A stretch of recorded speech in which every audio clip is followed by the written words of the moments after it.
Master, welcome back again to our channel. Panibagong araw, panibagong kabanata na naman ang pagsamasamahin natin ngayong araw na ito. At kung bago ka sa ating channel, pag-click ang subscribe button and hit the notification bell para updated kayo sa ating mga susunod na videos.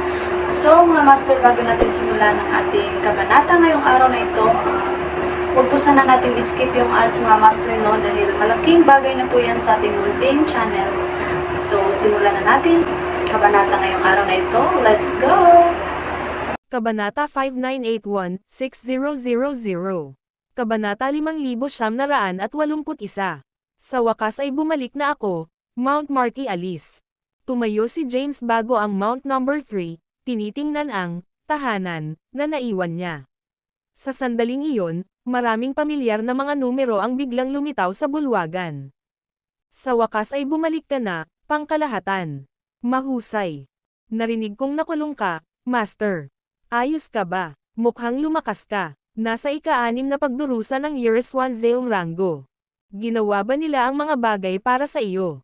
Matapos pakinggan ang mga alalahanin ng lahat, yakapin sila ni James. Hindi niya inaasahan sina Zovian, Stephen, at Truett, na lumahok sa grupo ay muling pinagsama muli. Tiningnan sila ni James at sumagot, mabuti ako, ngunit hindi ka na tumingin sa kabilang banda. Ang grupo ay tumingin sa isa't isa, nababagabag. Tinanong ni James, kumusta ang lahat? Nagpapasaba kayo ng pangatlong pagsubok sa rehiyon ng demonyo. Ibinaba ni na Zovian, Stephen, at Truett ang kanilang mga ulo sa kanyang tanong. Sumimangot si James at tinanong, ano ang mali? Huwag mong sabihin sa akin wala sa iyo ang pumasa. Nagpasa ako. Itinaas ni Truett ang kanyang ulo. Sa iyong lakas, inaasahan. Tinapik ni James ang kanyang balikat, tiningnan ang dalawa pa, at sinabing, ayos lang. May isa pang pagkakataon.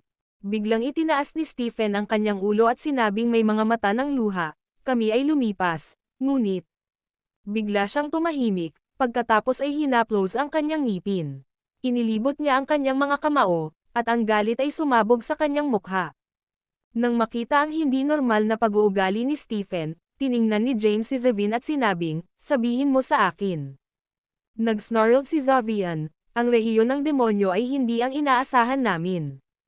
Hindi kami hiniling na patayin ang mga demonyo, ngunit ang mga nabubuhay na nilalang mula sa madilim na mundo. Nagulat, tinanong ni James, mga nabubuhay na nilalang mula sa madilim na daigdig.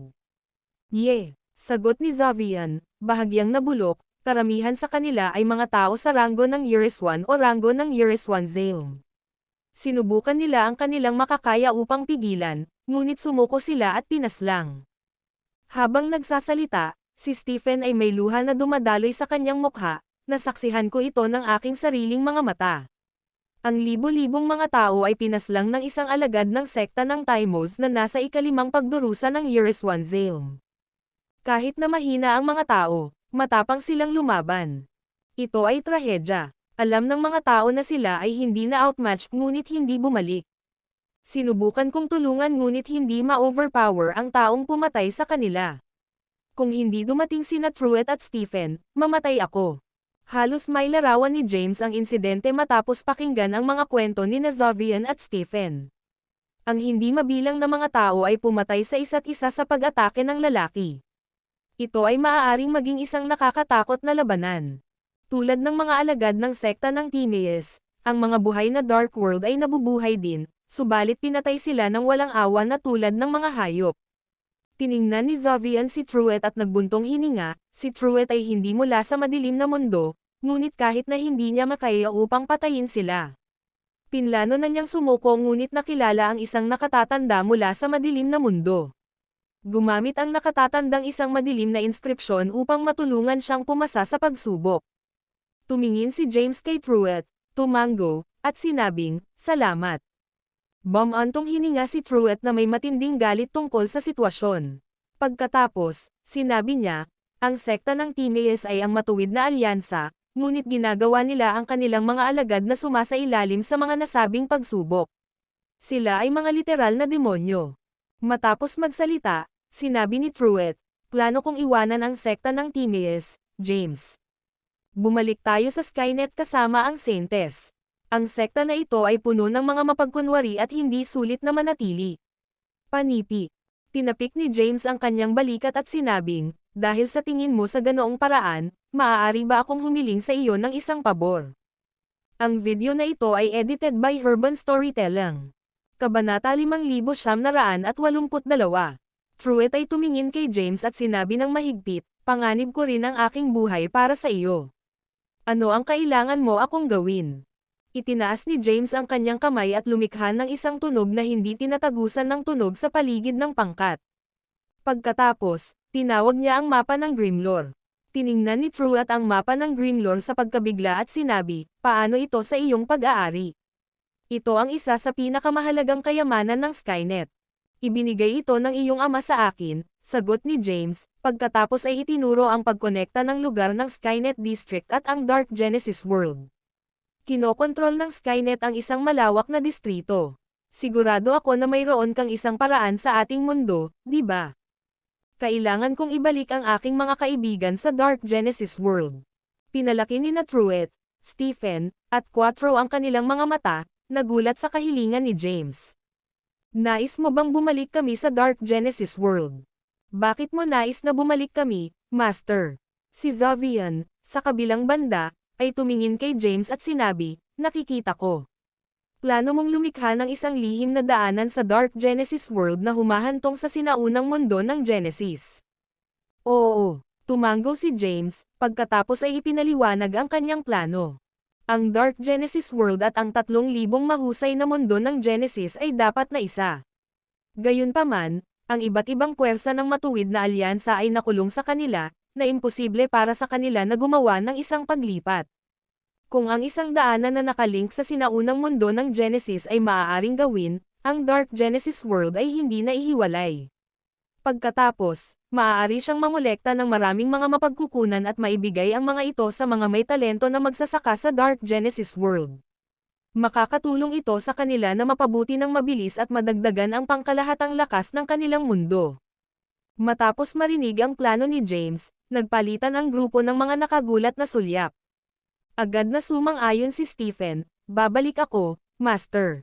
Kahit na napatay ang aking katawan, handa akong gawin kung ano ang kinakailangan upang matulungan ang Dark Genesis World.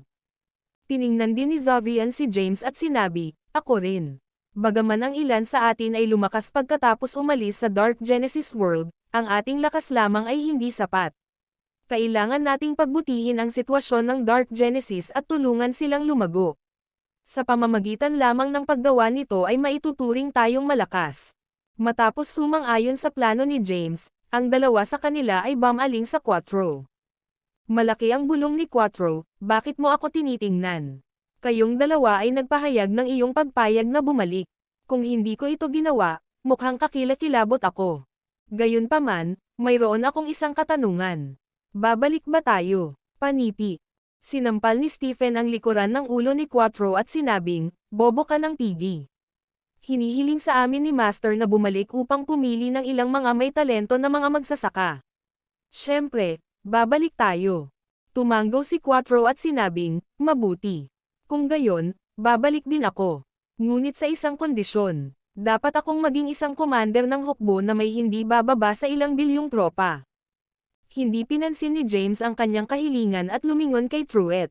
Si Truett ay nag-isip, paano ang pagtabi sa isang lugar sa gilid ng Skynet at ang sinaunang mundo ng Genesis upang pansamantalang mapaunlakan ang mga nabubuhay na nilalang mula sa Dark Genesis World? Kung gayon, maaari kong isipin ang isang paraan upang maihatid ang ilang mga mapagkukunan ng paglilinang mula sa Skynet sa kanila. Hahayaan namin silang manirahan doon at umangkop sa 3,000 mahusay na mundo ng Genesis. Gumagawa kami ng mga plano pagkatapos ng ilan sa kanila na maabot ang ika-5 ranggo ng Eurus 1. Tiningnan siya ni James sa pagtataka at tinanong, posible ba iyon? Si Truett ay nakangiting, medyo malapit ako sa 2 matatanda na nagbabantay sa mga hangganan ng Dark Genesis. Gagawin nila iyon para sa akin. Gayunpaman, mahirap makakuha ng sapat na mga mapagkukunan ng paglilinang. Nag-squint si James at sinabing, iwanan ang mga mapagkukunan ng paglilinang sa akin. Hanggat maaari mong gawin ito, sasang-ayon ako sa anumang nais ni Skynet. Biglang tinanong ni Truett, maaari mo ba tayong pasukin sa Dark Genesis World? Sumimangot si James at tinanong, kung iyon ang kondisyon, kakailanganin kong alagaan ito ng personal. Ang salungatan ba sa tiyempo sa Forlat trial? Umiling-iling si Truett at sumagot, nope. Ang lupain ng Forlat ay bubukas bawat 2 panahon. Bago ito bukas, magkakaroon ng kakaibang kababalaghan. Wala pang nakita, at malamang natatagal ng hindi bababa sa 30 panahon pa. Bahagyang pinaliit ni James ang kanyang mga mata at sinabing, okay. Kung gayon, huwag na tayong maghintay. Tumayo na tayo ngayon. Pagkatapos magsalita, ibinalot ni James ang pangkat sa kanyang Genesis. Pagkatapos, ginamit niya ang kanyang Zen upang pumili ng isang lokasyon sa mapa ng Grimlore. Sa susunod na sandali, nawala na sila mula sa lugar. Ang video na ito ay edited by Urban Storytelling. Kabanata 5983. Skynet's Demon Dungeon neighbored the Dark Genesis World. Hindi mabilang na mga paghihigpit at pormasayon ay naset up sa lugar. Sa loob ng malawak na universo ay maraming mga powerhouse sa ranggo ng Euriswandale na nakatayo sa bantay. Si James at ang kanyang mga kaibigan ay nag-teleport sa mapa at nakarating sa Demon Dungeon. Agad na nakipagpulong si Truett sa isa sa mga matatanda na nagbabantay sa piitan. Matapos ang isang mabilis na pag-uusap, matagumpay na nakakuha ng pahintulot si Truett upang limasin ang isang lugar para sa mga nabubuhay na nilalang mula sa madilim na mundo upang manatili. Ngayon na ang tirahan ay naayos na, ginamit ni James ang paghuhusga sa paghuhusga at tinawag ang masamang kapangyarihan upang pilitin ang isang makitid na daanan mula sa Demon Dungeon hanggang sa Dark Genesis World. Kasabay nito, pinalayas niya ang magic ng sumpa ni Franciscus upang basagin ang mga pormasayon sa mga hangganan ng mundo ng Dark Genesis. Pagkatapos, nagtapon siya ng 8 pormasayon ng trigram na binubuo ng 8 pintuan buhay, pinsala, pahinga, balakid, tanawin, kamatayan, takot at bukas. Ang 8 pintuan ay nagsilbi bilang mga pasukan at paglabas na nagkokonekta sa 2 mundo. Casper's Magic sa lugar. Sa pamamagitan nito, ang mga nabubuhay na nilalang mula sa madilim na mundo ay maaaring dumaan sa daanan. Samantala, ang iba pang mga nabubuhay na nilalang ay kailangang makakuha ng madilim na mga inskripsyon, kung hindi man, ang kanilang mga kaluluwa ay mapapawi. Gamit ang hangganan ng selyo na naset up ni Franciscus, magiging ligtas ang mundo ng Dark Genesis. Tumayo si James sa daanan at ipinaliwanag ang plano kay Xavian, Stephen at Quattro bago ibalik ang mga ito sa Dark Genesis World. Ang iyong supernatural na kapangyarihan ay kamangha-manghang, James. Nang makita ni Truett si James na naglalakad palabas ng daanan, ngumiti siya at nagbigay ng isang hinlalaki. Mahinang huminga si James at sinabing, iyon lang ang magagawa ko ngayon. Hayaan nating tingnan ang iyong ama. Agad na pinalayo ni Truett ang kanyang sarili kay James at tiningnan siyang warily. Nabigyang hinala ni James, ano ang mali? Hindi mo ba pinalampas ang iyong ama? Bulalas ni Truett, hindi mo ako sinusubukan na ipagkanulo ako, di ba? Kung alam ng aking ama na ginawa ko ito, pupurahin niya ang aking balat. Bumantong hininga si James at sinabing, sa palagay mo ba ay may tatago natin ito sa kanya? Siya ang pinuno ng Skynet, isang powerhouse sa rurok ng Euriswandale ranggo ng 9 na kapigatian. Hindi namin maitago ito sa kanya. Mahinang huminga si Truett, naisip mo na ito, hindi ba? Pinahihit ni James ang kanyang mga mata at sinabing, syempre. Paano ko hahayaan na balikan mo ang mag-isa? Hayaan. Pagkatapos magsalita, nawala si James mula sa lugar na may isang flash. Umiling-iling si Truett at nagmadali na sumunod sa kanya. Samantala, si Diego ay nakaupo sa loob ng isang hardin sa likod ng punong tanggapan ng Skynet. Nagbuhos siya ng isang baso ng Keros, itinulak ito pasulong, at ibinuhos ang kanyang sarili ng isang tasa. Matapos ihanda ang mga inumin, ibinaba niya ang mga nilalaman sa kanyang baso. Sa sandaling iyon, lumapit sina James at Truett. Sigaw ni James, narito ako upang pasalamatan ka, Ginoo. Nagtago si Truett sa likuran ni James at nagtagpo ng isang lihim na sulyap kay Yegor, nakakaramdam ng pagkakasala. Umupo. Si Yegor ay tila hindi nagulat sa kanilang pagbisita. Umupo si James sa tapat niya. Tiningnan niya ang inumin na ibinuhos, kinuha ito at hinaplos ito. Magandang alak, Magdala ng ilang mga jugs sa iyo kapag umalis ka. Matapos magsalita, tiningnan ni Yegor si Truett, na naghahatid ng maingat na pagtingin sa kanya. Agad na lumuhad si Truett at si Cowtoad. Ibinagsak ni Yegor ang kanyang baso ng alak at mahinahon na sinabi, halika at i-drug siya. Siya ay parurusahan ng 300 espiritual na whips. Ang video na ito ay edited by Urban Storytelling. Kabanata 5,984. Dalawang powerhouse sa ranggo ng Eurus Wandale ay agad na lumitaw sa likuran ni Truett, na tinitigan siya ng mabangis. Inihayag ni James ang kanyang kamay at ipinaliwanag ng nagmamadali, hiniling ko sa kanya ang pabor. Kung kailangan mong parusahan ang isang tao, dapat ako. Magdadala ako ng buong responsibilidad. Ang kanyang krimen ay wala sa kanyang mga aksyon kundi sa kanyang puso. Iniwan ni Yegor ang kanyang kamay. Itinaas ng dalawang powerhouse si Truett mula sa lupa at kinaladkad siya palayo. Si James ay hindi nagsasalita ng sitwasyon. Ipinakita sa kanya ni Yegor ang pakikiramay at kabaitan sa nakaraan. Bukas siya at madaling lapitan, gayunpaman siya ay mahigpit sa kanyang anak. Tiningnan ni Yegor si James at sinabing, wala itong kinalaman sa iyo. Tinangka niyang itago ang isang malaking bagay mula sa akin. Hindi iyon kung paano dapat kumilos ang isang anak. Tumawa si James, na nagsasabing, imposibleng buksan ang daanan nang wala ang iyong pag-aproba. Pagkatapos ng lahat, napakalaking pakikitungo nito. Tinitigan ni Yegor si James at sinabing, dapat kong paalalahanan sa iyo na ang pagbubukas ng isang daanan sa Dark Genesis World ay may malaking panganib. Dapat mo na bang malaman na ang dalawang pangunahing orthodox ng sinaunang mundo ng Genesis ay lalaban sa lalong madaling panahon? Sumagot si James, narinig ko mula sa batang master ng sekta ng Yakiz. Malapit na akong ibahagi ang balita sa iyo. Pagkatapos, ikinwento ni James kung paano niya ginamit ang Source Magic upang makontrol si Nando Brown. Nag-squint si Yegor at sinabing, sa napakagandang piraso ng chess sa mas mataas na autoridad ng sekta ng Yakiz, magkakaroon ka ng access sa lahat ng kanilang impormasyon. Tinitigan ni James si Yegor at tinanong, gusto kong malaman kung aling panig ang Skynet. Sumagot si Yegor, magiging independenteng tayo. Tumango si James. Sa lakas ni Skynet, maaari silang maging isang independenteng puwersa nang hindi nakikipag-ugnay sa alinman sa sekta ng Timos o Yakiz. Kahit na, sila ay mapuko pa rin sa laban. Bumantong hininga si Yegor, ang kaguluhan ay malapit nang mangyari sa sinaunang mundo ng Genesis. Marahil ay nasa lupain ka ng Forlat noon at hindi na kailangang mag-alala. Nagsasalita kung saan, alam mo ba kung anong uri ng lugar ang Forlat Land ay? Mahinahon na sumagot si James, narinig ko ang tungkol dito mula kay G. Walt, ito ay isang sinaunang larangan ng digmaan na naiwan mula sa isang nakaraang panahon kung saan umiiral ang mahiwaga at kakaibang mga hayop. Narinig ko ang mga hayop na espirito na umiiral noon. Sinaksak ni Yegor ang kanyang mga mata at sinabing, ito ay isang napakalaking hola. Ang isang lugar na magpapasaya sa mga buhay na nilalang. Nagulat na tinanong ni James, hindi naririnig iyon.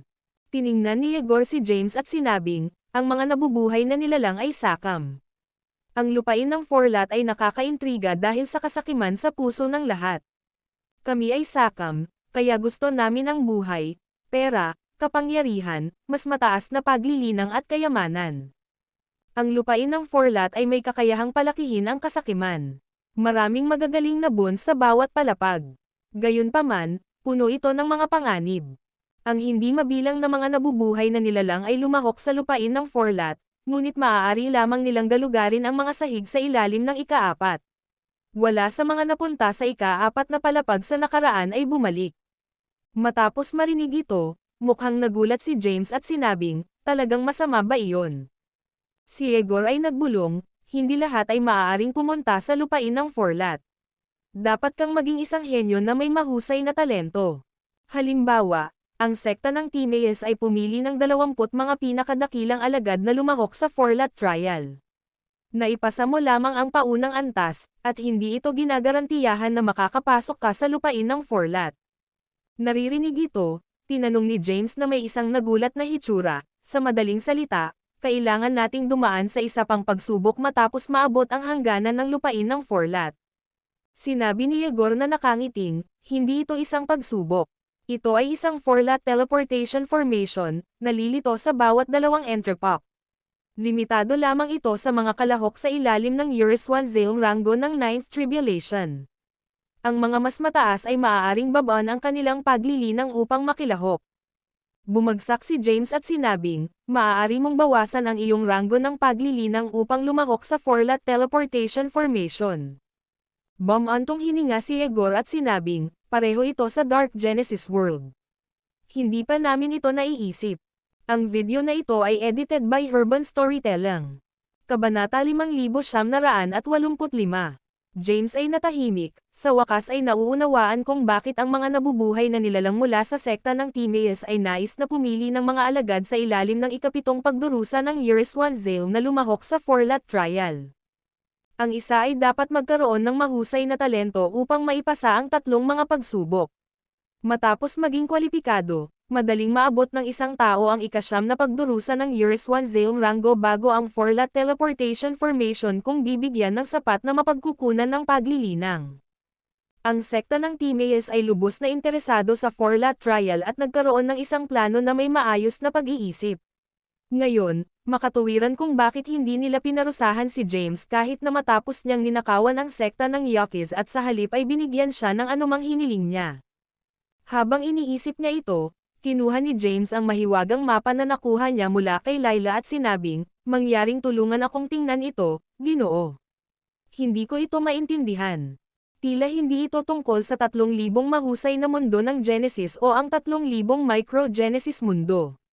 Panipi. Mabilis na nascan ni Egor ang mapa, at nagbago ang kanyang ekspresyon. Saan nagmula ito? Totoo ang sagot ni James, ibinigay ito sa akin ni Layla. Biglang tumayo si Egor, ngunit nanatili siyang tahimik. Tumingin si James sa kanya at tinanong ng malito, may problema ba? Si Egor ay nagbuntong hininga ng tame time, dapat mong gamitin ang pagkakataon na bumalik sa madilim na mundo. Bumalik matapos ang labanan dito. Nagulat na nagtanong si James, ano ang tungkol sa 4-lot trial? Huminga ng malalim si Egor, itinuro ang mapa sa kamay ni James at sinabing, kung pupunta ka sa 4-lot trial, hindi ka nalalabas muli.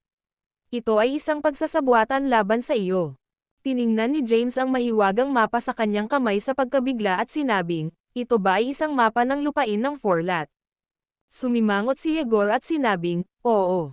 Hindi ko inaasahan na gamitin ni Zachary ang tulad ng isang nakakalusot na pamamaraan upang subukang patayin ka. Binigyan ka rin niya ng mapa na nagre-record ng kanyang mga paglalakbay sa lupain ng 4-lot. Sinusubukan nilang akitin ka sa lupain ng 4-lot, umaasa ang iyong kasakiman para sa mga kayamanan ay panatilihin ka doon. Kapag ang 4-lot teleportation formation ay magsasara, ang Galit Wind ay paksain ang iyong kaluluwa. Hindi ka rin magkakaroon ng pagkakataon na muling magkakatulad. Ano ang Galit Wind? Sumimangot si James. Si Egor ay nagsuot ng isang kakilakilabot na ekspresyon habang siya ay sumagot, ito ay isang hangin na naglalaman ng mahusay na mahiwagang kapangyarihan. Kapag ang unang galit na hangin ay pumasa, ang isang pisikal na katawan ay masisira. Ang pangalawang pagbagsak ng hangin ay binabawasan ang ranggo ng paglilinang ng isang tao sa kalahati. Sa ikatlong hangin, ang kaluluwa ng isang tao ay masisira. Matapos marinig ito, bumagsak si James at sinabing, kaya't ang mga pumapasok sa paglilitis. Ipinaliwanag ni Egor, ang galit na hangin sa lupain ng 4-lot ay may ikot. Kapag ito ay sarado, magiging kalmado ito. Gayunpaman, tuwing bukas ang pagbuo ng teleportation, ang galit na hangin ay magiging mabangis at marahas. Nagpakita si James ng isang maalalahanin na pagpapahayag, agad na nauunawaan ang mga pahiwatig ni Egor. Ang pinuno ng sekta ng Timaeus na si Zachary, ay dapat na malaman niya at ng kanyang mga kaibigan na kahalili ni Francistes. Gayunpaman, tumahimik siya upang mapupuksa siya minsan at para sa lahat. Ang pagsubok sa 4-lot ay isang pagsasabuatan laban sa kanya. Hindi sinusubukan ni Zachary na aisil siya o patayin lang siya. Pinlano niyang pawiin ang kaluluwa ni James at alisin ang kanyang pagkakataon na muling makarinag. Hindi makapaniwala si James na ang sinasabing disenteng pinuno ng core ng matuwid na alliance ay ginamit ang mga masasamang pamamaraan. Pinaikit niya ang kanyang mga mata, tumayo at sinabing, salamat sa paalala, Ginoo. May utang na loob ako sa iyo ng malaking pasasalamat sa pagtulong sa pag-aalaga sa mga nabubuhay na nilalang mula sa madilim na mundo. Ang namatay na Franciscus at nagpapasalamat ako sa iyo. Panipi. Pagkatapos magsalita, yumuko si James kay Yegor at nagsimulang maglakad palayo. Pinahinto ni Yegor si James at sinabing, huwag mong sabihin sa akin na gusto mo pa ring pumunta sa Forlat trial. Tumalikod si James at sinabi na nakangiting, ang mga kayamanan ay nagkakahalaga ng pagdaan sa panganib. Maraming mga boon sa lupain ng Forlat. Sino ang nakakaalam, baka ako ang nakatakdang tao upang makuha ang mga ito. Sumimangot si Yegor at sinabing, hindi ka natatakot na ang iyong kaluluwa ay mapapawi, at maaaring mawala ka sa pagkakataong bumalik. Mahinahon na ngumiti si James at sinabing, kung iyon ang aking kapalaran, ganoon. Ang video na ito ay edited by Urban Storytelling. Kabanata 5986. Yegor ay huminga ng malalim, inilagay ang kanyang mga kamay sa likuran, at sinabing, alam kong hindi ko mababago ang iyong isip, ngunit isama ang aking hanggal na anak na lalaki. Tumanggi si James ng tiyak, ang lupain ng Forlat ay mapanganib. Hindi siya dapat doon. Maraming iba pang mga pagkakataon ang lilito sa hinaharap. Matapos magsalita, binuksan ni James ang mapa ng Greenlore at nawala mula sa lugar. Malapit nang magsalita si Yegor ngunit nilamon ang kanyang mga salita pagkatapos umalis si James. Sa sandaling iyon, si Truett ay pumapasok, natatakpan ng mga dugo. Nang makita niya na si Yegor ang nag-iisang nakatayo sa hardin, sumimangot siya at tinanong, saan napunta ang aking kaibigan? Tatay. Umalis siya, huminga ng malalim si Yegor. Sumimangot si Truett at sinabing, umalis siya. Hindi niya ako hinintay. Paano siya magiging hindi tapat? Sinulyapan siya ni Yegor at sinaway siya, nonsense. Siya ang pinakamatuwid na taong nakita ko sa mahabang panahon. Napansin ni Truett na may mali sa ekspresyon ng kanyang ama at agad na alam na may nawala. Hindi niya pinansin ang sakit sa kanyang katawan at sumugod. Ano ang sinabi mo sa kanya? Tatay, hindi ka ba sang-ayon sa pagbubukas ng isang daanan na nagkokonekta sa Skynet at ang Dark Genesis World? Nang makita si Truett na nag-aalala, inabot ni Yegor na panasan ang mga bloodstains sa mukha ni Truett na may malambot na ekspresyon. Kung may pagkakataon na hindi na bumalik ang iyong kaibigan, pupunta ka pa ba sa Forlat trial sa kanya? Sumagot si Truett ng walang pag-aatubili, syempre. Nangako kaming mamatay para sa bawat isa. Nag-squint si Yegor at sinabing, hindi ka lamang mamamatay. Maaaring masira ang iyong kaluluwa, at hindi ka makakapag-reincarnate. Sa sandaling lumabas ang mga salitang ito, nanginginig si Truett. Gusto mo pa bang pumunta? Tinitigan siya ni Yegor. Oo, sabi ni Truett nang may pagpapas siya. Tanong ni Yegor, bakit? Dahil kaibigan ko siya. Matapos si Truett na magsalita, bigla niyang hinaplos ang kanyang mga ngipin at nawala. Ang tugon ni Truett ay taki, isa na kakaunti ang maaaring magsagawa. Pagkatapos ng lahat, hindi marami ang kusang mamamatay para sa isa pa. Masaya si Yegor na ang kanyang anak ay may isang matuwid na puso at nakilala ang isang kaibigan na tulad ni James. Kasabay nito, naramdaman niyang walang magawa ang desisyon ng kanyang anak. Gayunpaman, hindi niya ito napigilan. Bilang isang ama, mayroon siyang halo-halong damdamin. Sa sandaling iyon, isang sigaw ay nagmula sa labas ng pintuan. Master, pinuno ng sekta ni Yakiz ang bumisita. Sumimangot si Yegor at sinabing, sa wakas ay nagpakita siya. Sa sinabi nito, nagmadali si Yegor sa pintuan. Ang video na ito ay edited by Urban Storytelling. Kabanata 5987. Pagkatapos ay iniwan ni James ang punong tanggapan ng Skynet, ninakawan niya ang isa pang maliit na sekta ng sinaunang Genesis World para sa mga mapagkukunan. Pagkatapos, ginamit niya ang mapa ng Greenlore upang mag-teleport sa sekta ng Timaeus ang kanyang kasuklam-suklam sa sekta ng Timaeus na lumubog matapos niyang malaman ang tungkol sa katotohanan. Nang bumalik siya sa Mount Marty Alice, siniguro niyang walang nakakita sa kanya.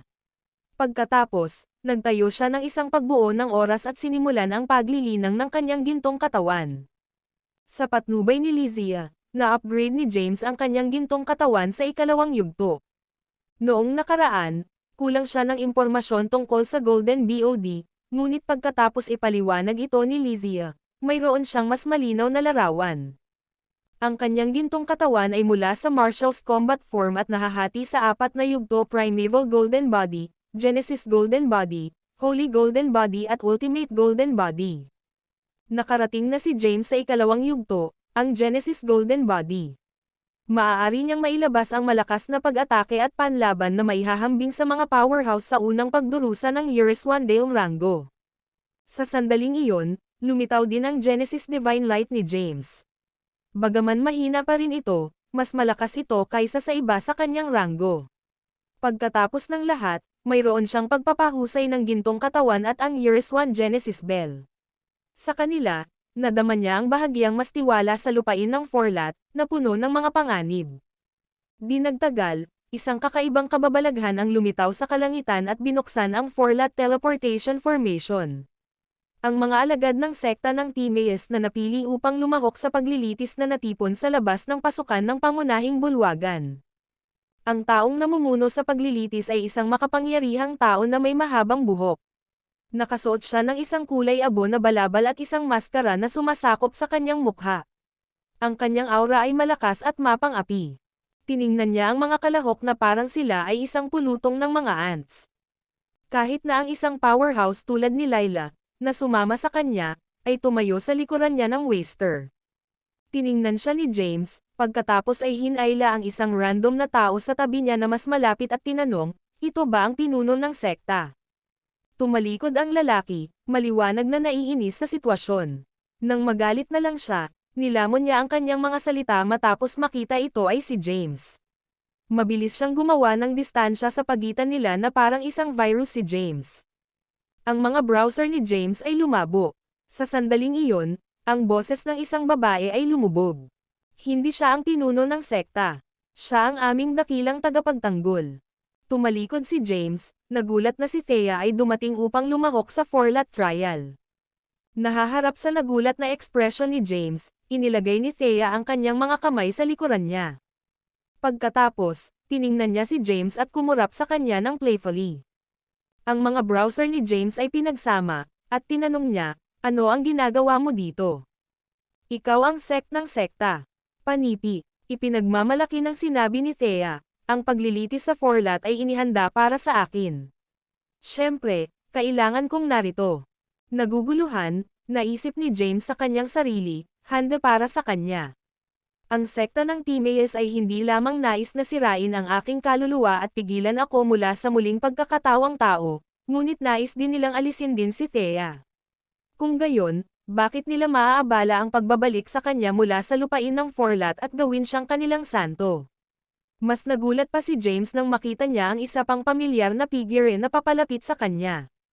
Ito ay Truett, dumating din siya. Tiningnan ni Truett si James at sinabing, sa wakas ay umalis ka na sa pag-iisa. Bulong ni James, hindi ka ba huminto sa sekta ng Timaeus? Ano ang ginagawa mo dito? Tumugon si Truett, ang pagsubok sa Forlat ay nangyayari lamang sa bawat dalawang mga entrepok. Siyempre, kailangan kong dumating. Kahit na kailangan kong huminto sa sekta, gagawin ko ito pagkatapos ng paglilitis. Panipi. Bumantong hininga si James at sinabing walang magawa, maaari kang lumahok, ngunit dapat kang makinig sa akin. Mahinahon nang umiti si Truett at sinabing, siyempre, kami ay mga kaibigan na mamamatay para sa bawat isa. Ang video na ito ay edited by Urban Storytelling. Kabanata 5988. Ang tihi ay biglang nakipag-ugnay, na nagsasabing, hindi kami magkaibigan, ngunit handa din akong mamatay sa iyo. Naisip ni James, kasama kayong dalawa dito, mayroong isang mataas na pagkakataon na namatay tayo ng magkasama. Sa sandaling iyon, ang taong may maskara na nakatayo sa mga hakbang ng pangunahing bulwagan sa wakas ay nagsalita. Ang panganib at mahusay na kayamanan ay magkakasama sa loob ng pagsubok sa Forlat. Ang bawat isa ay dapat magtulungan upang ipagmalaki ang sekta ng Timaeus. Kung ang iba pang mga sekta ay nag-uudyok sa iyo, papatayin sila ng walang awa. Ang mga namamahala upang patayin ang mga kalahok ng ibang sekta ay gagantimpalaan ng walang bayad. Gayunpaman, ang aming sekta ay hindi maghihiganti sa iyo kung papatayin ka. Ang aming sekta ay palaging pinahahalagahan ang lakas. Lahat ng tao dito ay ang pinakamahusay na napili mula sa mga trilyon ng mga alagad mula sa sekta ng Timaeus. Lubos akong naniniwala na ang lahat ay makakatagpo ng mahusay na mga boons ng iyong sarili. Pagkatapos magsalita, ang maskadong lalaki ay kumalas sa kanyang kamay. Sa sandaling iyon, lumitaw ang mga nagliliwanag na bola ng enerhiya sa harap ng bawat kalahok. Malamig na sinabi ng taong may maskara, ang bawat isa sa inyo ay nakakakuha ng 100 elixir sa ranggo ng Yeriswandale. Matapos pumasok sa lupain ng Forlat, nasa sa iyo na mabuhay. Huwag kalimutan kung kailan magsasara ang Forlat Teleportation Formation. Sigurado ako na ang iyong mga Panginoon at matatanda ay na-brief ka na, kaya hindi ko ito ulitin dito. Ngayon, bibigyan kita ng lahat ng oras upang mabuo ang mga koponan. Mas mainam na magkaroon ng 4 sa isang pangkat upang maaari mong bantayan ang bawat isa. Ang mga kalahok ay tumingin sa paligid at nagsimulang bumubuo ng kanilang mga grupo. Lumapit si Thea kay James at tinanong, kaya ano ang gagawin natin? Magkakaroon lamang tayo ng 3 sa ating grupo. Tiningnan ni Truett si James at sinabi na nakangiting, 49 ay tiyak na magagalit kung nakikipagtulungan ka sa ibang tao. Pagalingin ito, tiningnan ni Thea si James na maligaya. Tumanggo si James at sinabing, maaari tayong maging sa isang pangkat. Gayunpaman, kapag pumasok kami sa lupain ng Forlat, dapat kayong dalawa ay dapat makinig sa aking mga order. Nagbulong si Thea, ikaw ay naging bossy. Hindi mo ba naaalala na ako ang Saintess? Ang pagkabigo ni James, agad na sinabi ni Thea, fine. Makikinig ako sa iyo. Sa sandaling iyon, ang taong umiwas kay James ay nag-aalangan. Maaari ba akong sumali sa iyong pangkat? Si James, Truett at Thea ay lumingon sa kanya. Tiningnan ni Thea ang lalaking papalapit at sinabing, hindi ka ba laging nakatingin sa Mount Marty Alice at 49, Whittaker? Bakit mo nais na sumali sa amin ngayon?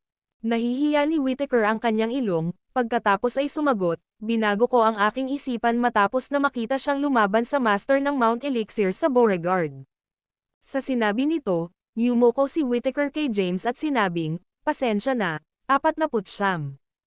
Mahinahon na ngumiti si James at sinabing, hindi ko naramdaman na may utang sa akin ng isang paghingi ng tawad. Nagawa mong puntos ang 6 na bituin sa pagsubok ng Beauregard. Ikaw ay talagang natitirang. Sa iyong lakas, marami ang handang makipagtulungan sa iyo. Panipi. Mahigpit na sinabi ni Whittaker, ngunit mas gusto kong lumaban sa tabi ng malakas. Nakatulig na sinabi ni Truett, dahil humingi na siya ng paumanhin, hayaan siyang sumali sa amin. Tumingin si James kay Whittaker, tumanggo, at sinabing, sige. Bibilanggan kita. Sa sandaling iyon, ang maskadong lalaki ay kumalas sa kanyang kamay, at isang malakas na puwersa ang sumakop sa mga kalahok. Handa na ba ang lahat? Ang mga kalahok ay sumigaw ng magkakaisa, oo. Tumawa ang maskadong lalaki, itinaas ang mga kalahok gamit ang kanyang mga kapangyarihan, at pinalayo sila. Ang video na ito ay edited by Urban Storytelling. Kabanata 5989. James at ang iba pang mga kalahok ay lumitaw sa isang hindi pamilyar na kulay abo na walang bisa, na katulad ng kalsada ng Halcyon. Ang mga paligid ay madilim at nalulumbay, na ginagawang nanginginig ang mga kalahok. Tumingin si James sa paligid at nakita ang hindi mabilang na mga nilalang na buhay mula sa iba pang mga mundo ng Genesis na naghihintay sa lugar.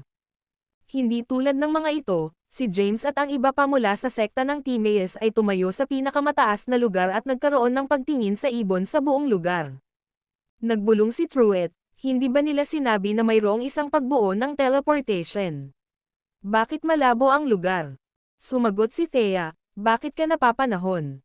Ang pagbuo ng teleportation ay hindi pa nagbukas. Nakita lamang namin ang hindi normal na kababalaghan bago ito buksan. Panipi.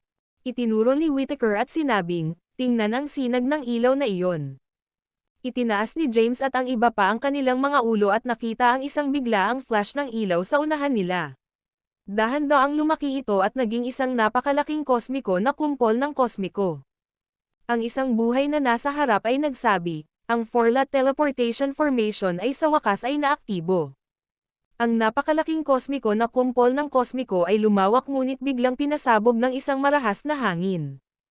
Ang hangin ay sumisid sa lugar, na nagwawalis ng maraming nabubuhay na nilalang sa lupa. Ang ilan sa kanila ay hindi makatiis sa puwersa, at ang kanilang mga bahagi ng katawan ay pinaghiwalay. Sa kalangitan, maraming mga nasirang mga paa ang makikita na lumilipad sa paligid. Lahat ay nagpanik pagkatapos mapagtanto ang panganib. Si James, sa kabilang banda, ay mabilis na lumakad sa harap ng Thea at Truett. Pagkatapos, hinayla din niya si Whittaker sa likuran niya. Tulad ng malapit na niyang buhayin ang kanyang gintong katawan, nakaramdam siya ng isang marilag na kapangyarihan na nagmula sa kalangitan. Di nagtagal, isang makapal na porma sayon ng ilaw na nabuo sa paligid nila. Tumalikod si James at nakita na ang maskadong lalaki ay kumilos. Sumugod siya sa harap ng 20 kalahok mula sa sekta ng Timaeus. Pagkatapos, inunat niya ang kanyang kamay at pinakawalan ang isang malakas na Genesis Chrome. Ang kanyang mga kapangyarihan ay nakipag-away sa kakaibang hangin, na nagdulot ng malakas na pagsabog. Kasabay nito, natuklasan ni James ang iba pang mga powerhouse mula sa iba pang mga pangunahing Orthodox ay naging aksyon din. Gumamit sila ng mga katulad na pamamaraan upang maprotektahan ang mga kalahok ng kanilang mga sekta at nilabanan ang kakaibang hangin sa kanilang mga supernatural na kapangyarihan. Ang mas mahina na mga magsasaka mula sa mas maliit na sekta at ang mga nag-iisa ay hindi maswerteng. Kung wala ang proteksyon ng isang powerhouse, sila ay inalis ng kakaibang hangin at nawasak ang kanilang mga katawan. Maging ang kanilang mga kaluluwa ay tragically nawawala. Sa katunayan, ang mga pangunahing puwersa ay sadyang pinapayagan sila sa lupang fort na magamit bilang mga kalasag. Makalipas ang ilang oras, ang kakaibang hangin ay kumalma, at ang lugar ay bumalik sa kapayapaan. Ang video na ito ay edited by Urban Storytelling. Kabanata 5,990. Truett ay nagbulong, bakit sa palagay ko ay dumiretso ako sa den ng tigre? Sumagot si Thea, maaari kang bumalik kung natatakot ka. Napabuntong hininga si Truett at sinabing, dadalhin ko ang iyong panunuyad dahil lamang sa kasintahan ng aking kaibigan. Si Thea ay hindi nagsalita. Lihim siyang sumulyap kay James at hindi pinatanggi ang pagkakakilanlan na ibinigay sa kanya. Ang iba't ibang mga kalahok mula sa makabuluhang Orthodox ay unti-unting dumaan sa Forlat Teleportation Formation. Pagkaraan ng ilang sandali, sa wakas ito ay ang turn ng sekta ng Timaeus. Ang pagkakasunod-sunod na ipinasok nila ay hindi isang gawa ng kabutihang loob ng sekta ng Timaeus. Sa halip, ito ay isang sobrang nakakasamang plano. Ipinaliwanag ni Whittaker na mas maaga kang pumasok, mas mabilis kang mamatay. Ang hangin ng galit ay hindi ganap na kumalma sa loob ng lupain ng Forlat, kaya ang huling batch ng mga nabubuhay na nilalang na pumasok ay may mas mataas na pagkakataon na mabuhay. Dapat silang makaligtas sa mga panganib ng Forlat Land upang makakuha ng mahusay na mga boons at kayamanan. Ito ay isang espesyal na pribilehiyo ng sekta ng Timaeus bilang pinakamalaking puwersa sa sinaunang mundo ng Genesis. Hinimok ni Thea, ito ang aming tira. Hayaan. Huminga ng malalim si James. Inilagay siya sa unahan ng mga alagad ng sekta ng Timaeus. Sa likuran niya ay sina Whittaker, Truett at Thea. Nang lumapit sila sa kosmiko na kumpol ng ilaw, isang malakas na puwersa ang hinayla sila. Binuksan ni James ang kanyang mga mata at nadama ang kanyang sarili na bumagsak ng napakabilis. Kasabay nito, ang ilang mahiwagang puwersa ay tila nasil ang Genesis sa kanyang katawan. Agad niyang isinaaktibo ang pangatlong form ng labanan sa Marcy Ice at ginamit ang kanyang mga kapangyarihan upang maprotektahan ang Truett, Thea at Whittaker. Tulad ng para sa iba, wala siyang oras upang alagaan sila. Habang mabilis silang nahulog sa walang bisa, isa pang nakasisindak na hangin na naglalabas ng isang maliwanag na ilaw na lumusot. Paalala ni Thea, iyon ang Urian na hangin. Susubukan nito ang base ng paglilinang ng lahat. Ang sinumang lumampas sa ikasyam na pagdurusa ng Eurus 1 Zeong Rango ay ibababa ang kanilang base sa paglilinang. Nakita ni James ang isang buhay na mula sa sekta ng Timaeus, na nakapaloob sa hangin, ngunit sa lalong madaling panahon ay naglabas ng isang masakit na hiyawan at sumabog. Ano ang nangyari? Sumimangot si James. Ipinaliwanag ni Whittaker, sinubukan niyang gamitin ang kanyang Genesis upang labanan ang hangin ng Urian at na-implode. Bumagsak si James sa kanyang mga salita. Talagang nakasisindak ang lupain ng Forlat. Ang isang pagbuo ng teleportation ay 100 beses na mas nakakatakot kaysa sa kalsada ng Halcyon. Matapos mahulog ng ilang oras, si James at ang kanyang grupo ay nakarating sa lupa. Ang mga nakapalibot na bulaklak, halaman, at maging ang langit ay pula. Ang lugar ay mukhang napaka-suffocating at mapang-api. Nagbulong si James, nasa impyerno ba tayo? Ipinaliwanag ni Thea, ang lugar na ito ay tinatawag na Red Purgatory. Ayon sa mga sinaunang tala, ang unang antas ng lupain ng Forlat ay tinatawag na Red Purgatory. Kahit na walang makapangyarihang mga nilalang na buhay dito, ang mga halaman ay nakamamatay. Inalis ni James ang kanyang mga kapangyarihan at tiningnan ang pulang kagubatan sa unahan. Nakita niya ang ilang mga magsasaka na pumasok sa lupain ng Forlat bago pa nila napigilan, na sumisigaw sa paghihirap. Tinanong ni Truett, hindi ba natin magagamit ang mga kasanayan sa teleportation dito? Tiningnan siya ni Thea at sinabing, maaari mo. Ngunit ang iyong kaluluwa ay masisira, at hindi ka makakapag-reincarnate. Ang video na ito ay edited by Urban Storytelling. Kabanata 5,991.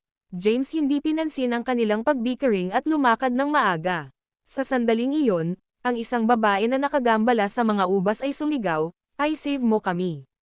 Mangyaring iligtas kami. Ako ang magiging alipin mo. Ayokong mamatay." Tumingin si James, at ang kanyang mga browser ay lumabo. Ang ilang mga kababaihan ay nasuspine sa hangin ng ilang mga ubas at naubos na. Kabilang sa mga ito, may nakilala niya. Zitlali. Tiningnan ni James ang magandang babae, na tahimik na nagsisikap na pigilan ang mga ubas. James. Nang mapansin ni Zitlali si James, nakita niya ang pag-asa. Mangyaring iligtas mo ako, James. Ang sekta ng libog at hindi ko malilimutan ang iyong pag-save ng biyaya at babayaran ka. Panipi. Kalmado ang sagot ni James, iniligtas kita sa huling oras, ngunit hindi mo ako binabayaran. Sinabi ni Zitlali habang nahihirapan, tama ka. Hindi kita binabayaran. Inaasahan kong mabigyan mo ako ng pagkakataon na. Ngumiti si James, lumingon kay Truett at tinanong, kailangan mo ba ng magandang asawa? Nagulat sa tanong, itinaas ni Truett ang kanyang ulo. Pagkatapos, sinabi niya, hindi ba ang saintess ng Lost Sect? Marami akong naririnig tungkol sa kanya. Nakakainis, sinabi ni James, tumigil sa pag-aaksaya ng oras.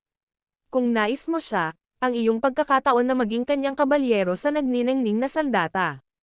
Kung hindi ka interesado, umalis tayo. Hindi tumugon si Truett ngunit mabilis na lumukso sa hangin at itinaas ang kanyang napakalaking taybak, na bumagsak sa mga ubas sa paligid ng Zitlali. Gayunpaman, sumabog ang lakas ng taybak ni Truett bago maabot ang mga ubas. Bigla, isang boses ang bumagsak. Sino ang nagsabing maaari mong iligtas siya? Mayroon ka bang isang nais ng kamatayan?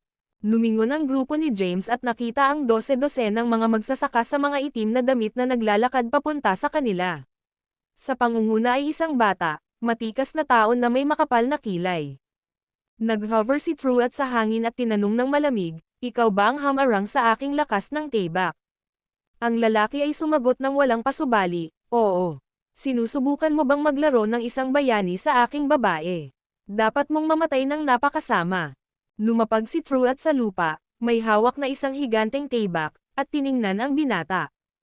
Pagkatapos ay sinabi niya, kaya gusto mong labanan ako. Ngumiti ang binata at sinabi ng mayabang, alam kong ikaw ay mula sa sekta ng Taimos. Noong nakaraan, ang iyong sekta ay nagawang mangibabaw. Gayunpaman, ang sekta ng Timaeus ay hindi na magiging pinakamahusay sa sandaling iwanan namin ang lupain ng Forlat.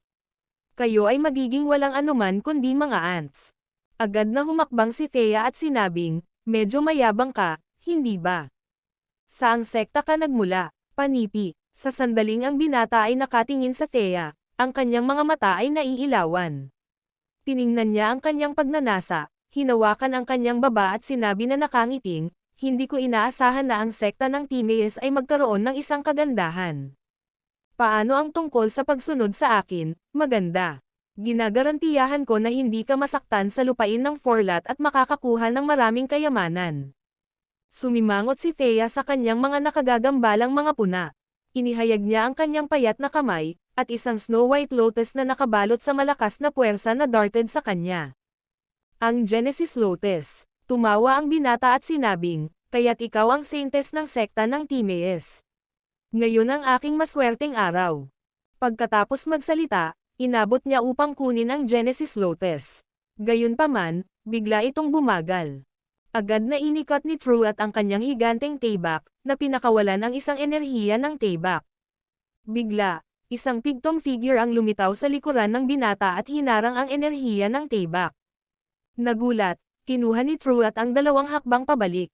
Ikaw ay nasa ikatlong pagdurusa ng Uriswandale Rango. Paano mo napigilan ang hangin ng Yorien? Hindi sinagot ng lalaki ang tanong ni Truett. Ang video na ito ay edited by Urban Storytelling. Kabanata 5972. Ginamit ng binata ang kanyang Genesis upang maglaro kasama ang Genesis Lotus ng Thea, na kumikilos ng mayabang sa kanilang mga mukha. Sa isang iglap lamang, si Thea ay nahulog sa kanyang mga kamay. Ang kanyang mukha ay mukhang sabik at masakit. Ang kanyang Genesis ay hindi na maaaring suportahan ang Lotus upang mailabas ang anumang mga pag-atake. Gayunpaman, hindi rin niya ito may atres. Kapag naabot na niya ang kanyang mga limitasyon, isang anino na cast sa kanya. Lumitaw si James sa harap niya, hinawakan ang lalaki gamit ang isang hindi kilalang kamay at itinaas siya sa lupa. Agad na inalis ni Thea ang kanyang Genesis Lotus. Siya ay nag-staggered ng ilang mga hakbang, at ang kanyang magandang mukha ay huminto. Ang powerhouse sa tabi ng binata ay sumigaw, "Young Master." Bago siya makialam, ang Genesis ni James ay nakapaloob sa kanyang batang Panginoon. Inabot ni James ang kanyang palad, natakpan sa isang itim na guwantes, at sinuspinde ang lalaki sa hangin. Ang mga matatandang powerhouse ay nagulat, ang pagsugpo sa Genesis. Ikaw ba ay isang powerhouse sa rango ng Uriswandale? Hindi pinansin ni James ang kanyang tanong at pinalaki ang binata na mas mataas sa hangin. Paano mo hinawakan ang aking babae? Dapat kang magkaroon ng isang nais na kamatayan. Sinubukan ng binata na palayain, ngunit ang kanyang Genesis ay ganap na pinigilan, at hindi siya makagalaw. Umungol ang matatandang powerhouse, hayaan mo na siya. Kung hindi, hindi ako mapipigilan. Hindi siya pinansin ni James at lumingon kay Truett, na nagsasabing, magmadali at magligtas sa kanya. Kinuha ni Truett ang kanyang mga ngipin at tumalon muli sa hangin. Ang kanyang higanteng taybak ay nagpakawala ng isang nakasisilaw na ilaw, at ang mga ubas na nakagapos sa pangkat ng mga kababaihan ay hiniwa. Napasigaw ang mga kababaihan nang bumagsak sila. Nagmamadali si Truett, nahuli si Zitlali sa kanyang mga bisig, at nakarating sa lupa. Sinabi ng matatandang powerhouse, ito ay isang hindi pagkakaunawaan. Mangyaring pabayaan ang aming batang master. Sinulyapan ni James ang lalaki sa kanyang kamay. Sa sandaling iyon, naaktibo niya ang kanyang gintong katawan at nakabalot ng kidlat ng quasar sa paligid ng binata. Sabik na sinabi ng matatandang powerhouse, Quasar Lightning. Ikaw ba ang taong nagnanakaw ng sekta na Yokis? Tinanong ni James ang awtoridad, sabihin mo sa akin ang iyong pangalan at sekta. Ang matatandang powerhouse ay nagpahid ng kanyang mga ngipin at sinabi ng may puot, oo naman. Sasabihin ko sa iyo, makinig ng mabuti, kami ay mula sa sekta ng Bihaterm. Ang tao sa iyong kamay ay ang aming batang Panginoon, ang anak ng aming pinunol ng sekta, si Sulok Quail. Pinaikit ni James ang kanyang mga mata at sinabing, Sulok. Siya ay isang hayop. Ang powerhouse ng matatanda ay sabik na napanood ang Sulok, nanginginig at humagulgol sa loob ng kidlat ng quasar. Nakiusap siya, maaari mo ba siyang pakawalan ngayon? Hindi sinabi ni James, huwag maging walang tiyaga. Nabanggit ng aking kaibigan na ikaw ay isang powerhouse sa ikatlong pagdurusa ng Uriswandale Rango. Paano mo napigilan ang pagtuklas ng hangin ng Yorien? Ang matatandang powerhouse na may mga sideburns ay nagpahid ng kanyang mga ngipin, pinasok ang kanyang mga kamao, at sumagot, iyon ang lihim ng aming sekta. Arg! Bago tumugon ang matatandang powerhouse, naantala siya ng mga nakalulungkot na pag-iyak ni Sulok. Ang video na ito ay edited by Urban Storytelling. Kabanata 5973.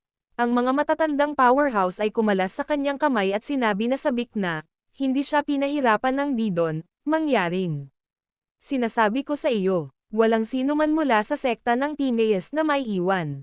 Ang Lostes Sect, Tempestara at Sword Alliance, na tumanggi din na magsumite sa aming bagong alyansa. Panipi. Mahinahon na sinabi ni James, sa pamamagitan lamang ng iyong lakas. Ano ang iniisip mong posible? Determinadong sinabi ng mga matatandang powerhouse, syempre, hindi lamang sa amin. Ang aming bagong alyansa ay binubuo ng 5 pangunahing puwersa. Lahat tayo ay nagpadala ng mga powerhouse ng Euriswandaelm sa lupain ng Forlat. Ang sinumang tumawid sa atin ay masisira ang kanilang mga kaluluwa. Si Truett ay sumigaw, tiwala ka pa, hindi mo pa nasasagot ang aming katanungan. Paano mo napigilan ang pagtuklas ng hangin ng Yorien? Panipi. Malamig na sinabi ng matatandang powerhouse, walang komento. Inalis ko sa iyo ang ilang mga salita dahil ikaw ay mga talento mula sa sekta ng Timaeus. Hindi ko kukunin ang iyong buhay hanggat hayaan mo ang aming batang master na umalis at masunurin na sundan kami. O kung hindi man ay papatayin ko kayong lahat. Ikaw lamang sa ikatlong pagdurusa ng Euriswandaelm rank, ngunit sa palagay mo ba maaari mo kaming patayin? Sagot ni Truett, pagkatapos ay umusbong. Gayunpaman, pinigilan siya ni James. Tiningnan ni James ang matatandang powerhouse na playfully at sinabing, iwanan mo ito sa akin. Sila ay tulad ng mga nabubuhay na elixir sa ranggo ng Euriswandaelm sa akin. Panipi. Pagkaraan nito, inihagis ni James ang binata sa kanyang kamay kay Truett. Ang ikatlong pagdurusa ng Euriswandaelm rank. Maaari kong gamitin ang iyong lakas upang mapagbuti ang aking base sa paglilinang. Matapos magsalita, itinaas ni James ang kanyang kamay, at ang isang guhitan ng kidlat ng quasar ay nahulog sa mga matatandang powerhouse.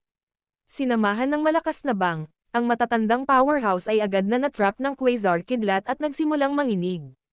Sa susunod na sandali, lumitaw si James sa harap niya at nakarating sa isang malakas na suntok na binubuo ng lakas ng kanyang form sa labanan sa Marcy Ice. Ang kanyang mga kapangyarihan ay nabuo sa libo-libong mga ilaw ng ilaw at sinira ang banal na ilaw ng Genesis ng powerhouse. Lumabas si James, maraming beses na umaatake.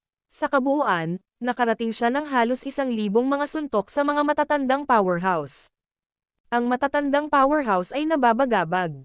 Siya ay walang kapangyarihan sa harap ng mga pag-atake, at ang kanyang katawan ay hindi nagtagal ay nakasakay sa mga pinsala. Bigla, pinakawalan ng Black Gloves ni James ang malakas na chimes ng isang kampanilya. Sa sandaling iyon, ang lahat sa paligid niya ay nahulog sa isang parang panaginip na estado. Kahit na ang matatandang powerhouse ay hindi mapigilan ito. Kinuha ni James ang pagkakataon at binago ang kanyang itim na guwantes sa Euriswan Genesis Bell. Pagkatapos, natrap niya ang matatandang powerhouse sa loob nito. Mabilis siyang lumokso sa Euriswan Genesis Bell at sinimulan ito ng mabilis. Paulit-ulit ang kampanilya, at ang matatandang powerhouse na natrap sa loob ay pinakawalan ang mga hiyawan. Ang Genesis ay nasisipsip sa katawan ni James, na naging sanhi ng pagbagsak ng kanyang enerhiya sa dugo. Hindi napansin ni James na ang mga pulang halaman sa paligid niya ay nahulog din sa mga parang panaginip na estado nang ang mga kampanilya ay sumisid sa lugar. Ang buong lugar ay nasa isang nakatayo. Ang kampanilya ay tumunog, at ang mga matatandang powerhouse Genesis ay dahan-daang lumayo. Ang kanyang ranggo ng paglilinang ay bumaba mula sa ikatlong pagdurusa ng Euriswandaelm sa ikalawang pagdurusa at pagkatapos ay ang unang pagdurusa. Kalaunan, bumaba siya mula sa ranggo ng Euriswandaelm. Pagkatapos, ang tinig ni Lysia ay nagmula sa loob ni James. Naabot mo na ang rurok ng ikapitong pagdurusa ng Euriswandaelm ranggo. Kung magpapatuloy ka, nakakaakit ito ng isang makalangit na pagdurusa. Naghahanap ka ng kamatayan kung dumaan ka sa isang langit na pagdurusa dito. Hindi sa banggitin, ang iyong kaibigan at asawa ay kasama mo. Naririnig ang paalala ni Lysia. Mabilis na tumigil si James sa paghampas sa kampanilya at itinaas ang kanyang ulo. Nang tumigil ang pagring ng kampanilya, ang lahat sa paligid nila ay nag-snap mula sa parang panaginip na estado. Lahat ay tumingin kay James na nakaupo sa Euriswan Genesis Bell sa pagkabigla. Tumalon si James sa lupa at binago ang Euriswan Genesis Bell pabalik sa isang itim na guwantes. Ang video na ito ay edited by Urban Storytelling. Kabanata 5,974. Sa ilalim ng kamangha-manghang titig ng lahat, Hinayla ni James ang matatandang powerhouse na kulot sa isang posisyon ng pangsanggol. Sagutin ang aking katanungan, o kung hindi ka magtatapos. Mapakla ang mahina na mukha ng powerhouse. Why ikaw talaga ang makakakuha ng Genesis mula sa iba? Ikaw ay isang demonyo. Sinampal siya ni James at sinabing, matandang tao, dapat mong pahalagahan ang pagkakataong ibibigay ko sa iyo. Gusto mo bang dumaan ito? Ang matatandang powerhouse ay may malagkit na mukha. Bumantong hininga siya at sumagot, kumonsumo kami ng mga elixir na maaaring pigilan ang aming base sa paglilinang at ISIL ang aming mga cores. Kinakalkula at hinulaan namin ang oras ng pagbubukas ng lupain ng Forlat upang maiwasan ang pagtuklas ng hangin ng Yorian.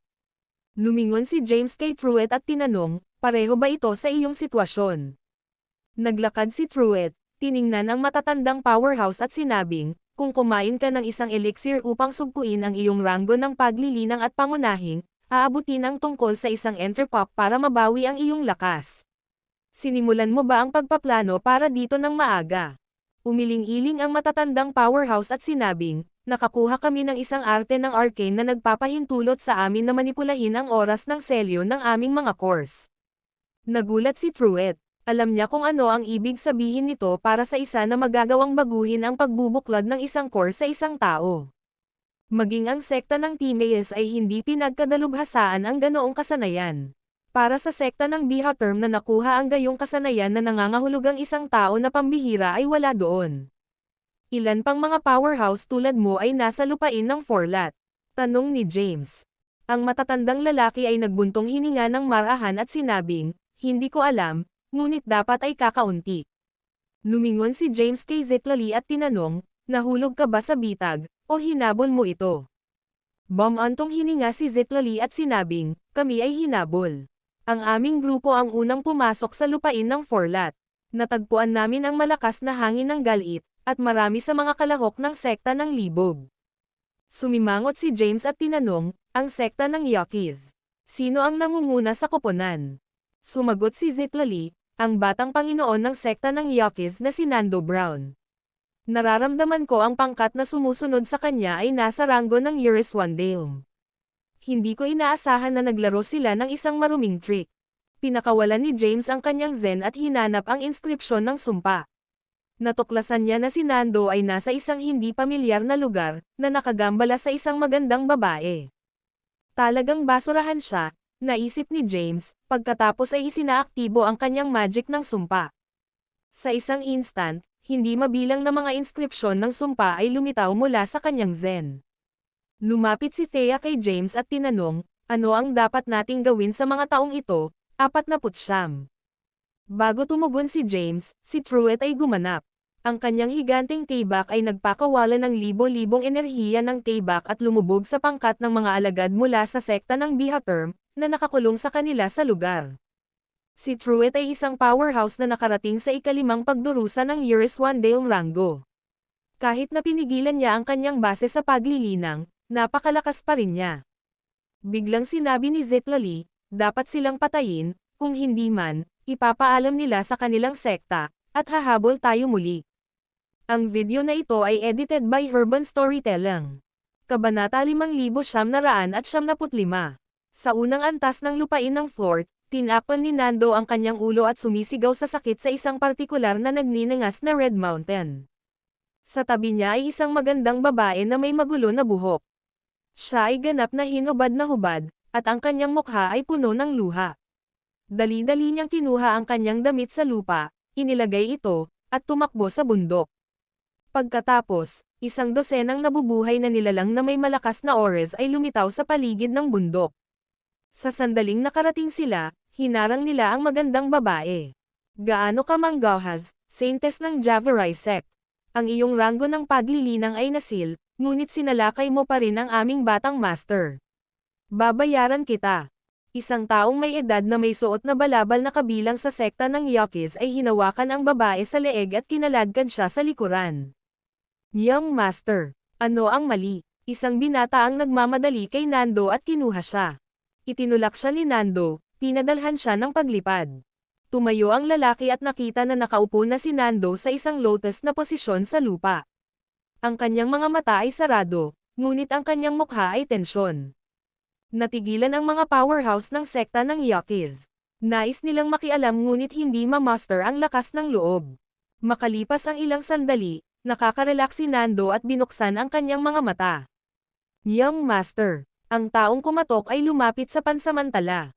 Tapos na ito para sa sekta ng Bihaterm. Bumantong hininga si Nando. Ang tao ay sumimangot at tinanong, ang sulok sect ng Bihaterm ay may powerhouse sa ranggo ng Iriswandaelm. Paano ito natapos para sa kanila? Huminga ng malalim si Nando at sinabing, dapat kang umalis, Seneca.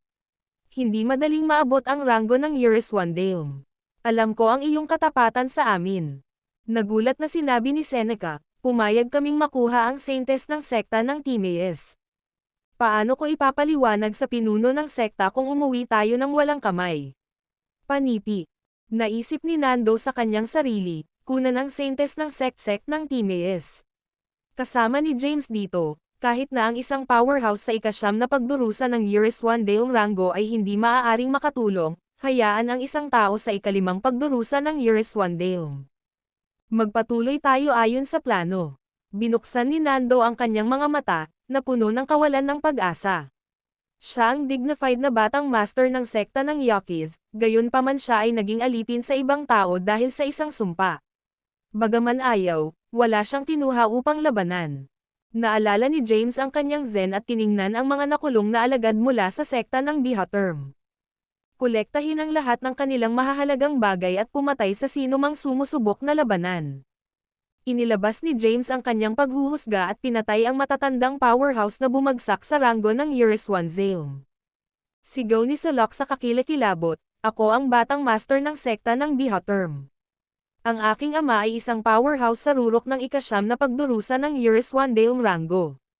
Kung papatayin mo ako, hindi kanya mapatawad. Dahan-daang lumakad si James sa ilalim ng mga titig ng lahat. Nakakita ka ng isang bagay na hindi mo dapat.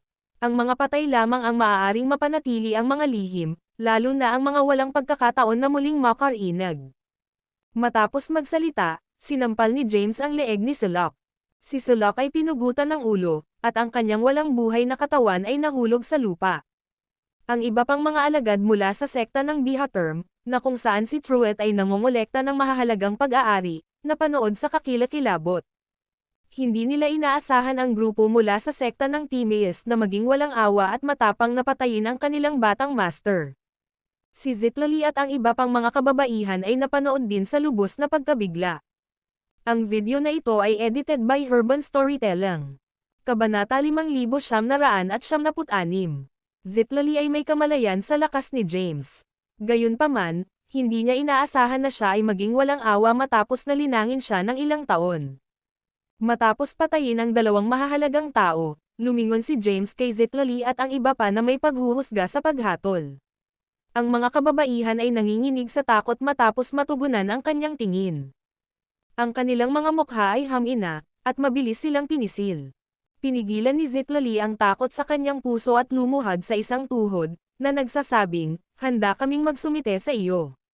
Mangyaring huwag kaming patayin. Ang pangkat ng mga kababaihan sa likuran niya ay sumunod din sa suit. Si Truett, na nakatapos ng pagkumpista ng mga mahahalagang item mula sa mga alagad ng sekta ng Bihaterm, ay sumugod at sinabing, huwag papatayin ang mga kababaihan.